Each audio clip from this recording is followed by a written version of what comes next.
आवाज खाली आणि हात वर केला तर सांगतो तुम्हाला, शहाणपणा करू नका. बोलता येत नसेल तर बोलायचं नाही, कळलं का? चला बाहेर तुम्ही तिथं. आमदारावर आवाज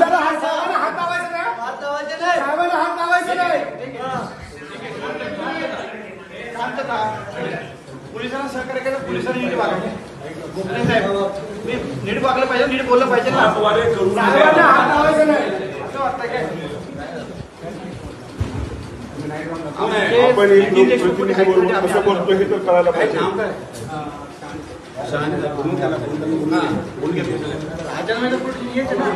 चौकी नाही पोलिसांना सांगितलं साहेबांनी. आमदारला आणलं जाते आणि त्याची असणारी दखल घेतली जाते काय. तुम्ही साधे PS आहेत असं हात बी दुकान बोलताय.